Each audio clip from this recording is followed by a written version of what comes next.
We're here at Beyond 2015, the Global Youth Summit in San Jose, Costa Rica, and I'm very pleased to be joined by Shakir Azizi from Afghanistan. Shakir, thank you very much indeed for being with us today. Thank you, and thank you. Special thanks to ITU and so Costa Rica for inviting us as an Afghan student and delegate in this beautiful summit. I'd like to start off by asking you about your presence here, what brought you here and how you discovered it and how you heard about it, and also a little bit about your interesting journey I believe you had getting here. Journey was not that much interesting, but I heard about this summit from youths. I'm a member of youth organization in Afghanistan and World Youth Organization. Meanwhile, I'm a global shaper. So the main source we get information about these kind of summits, especially which are designed for youths from World Economic Forum and global shaper community. So I'm much interested in these kind of summits, especially where different people from different countries are participating. For me, I think it is one of the way, beside other benefits, one of the way to get to know people, culture, make friends and be their friends in Afghanistan, and have one friend from each country, and finally have something on hand, which will be the final of this summit. So that is why they make me to apply, to struggle, to write many emails, to bother ITU by sending many emails.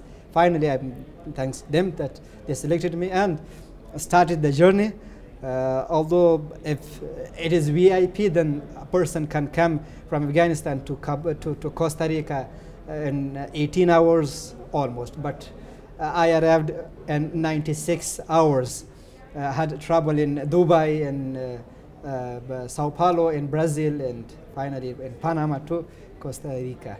So I didn't like it but I feel some nations and some people in the world are behaving when they see your passport. If they see your passport, if it is Western, then they behave very well. If it is Eastern or Asia, or specifically South Asia or Middle Asia or Afghanistan, then they start asking 1,000 questions, useless questions. So these are the problems, and I don't want them beyond 2015. Well, let's hope so too. I mean, this is very much a global summit. A lot of people are also contributing remotely as well, and so we're hoping to get a whole load of contributions. Obviously, we have already started to get a lot of contributions. You're personally involved in a number of different projects, and I wanted to ask you about the projects that you're physically involved in as well. One of the projects which exactly physically involved me in this summit is I'm working on a project that is first of its kind and ever built in history of Afghanistan. Our national language is Pashto. Pashto is spoken both in Afghanistan and Pakistan. Almost more than 70 million people are Pashtun and living Pashtun. They don't have only one online dictionary. Now the world is changing from book to computer. So it means we should transfer the dictionary back to computer and to be on software. I'm working on to make first English to Pashto and Pashto to English, vice versa dictionary to in Pashto version, and then to other 6 big languages, and then if you could to other languages too. So then we will have Pashto language in Chinese, in German, in Portugal, and even in Espanol that you hear it spoken.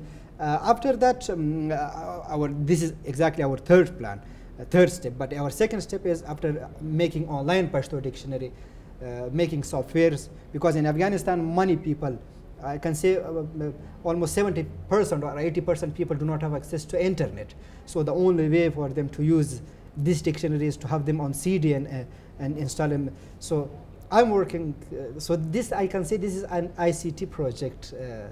This project has made me and motivate me to be in this kind of summit, especially in this summit. Talking about the summit itself, what are you hoping will come from this summit? Well, what the agenda is beyond 2015. Every participant should, it is a global issue because we live now in a village. So if we live in the village, one of the home of village is Afghanistan. So I am thinking of beyond 2015 of Afghanistan.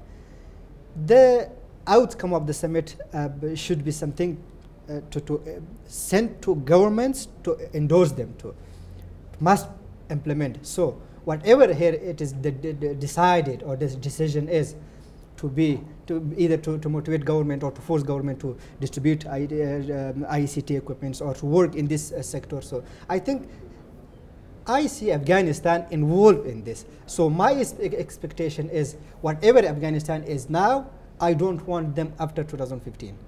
So now we have 20% participation of internet, or 20% people have access.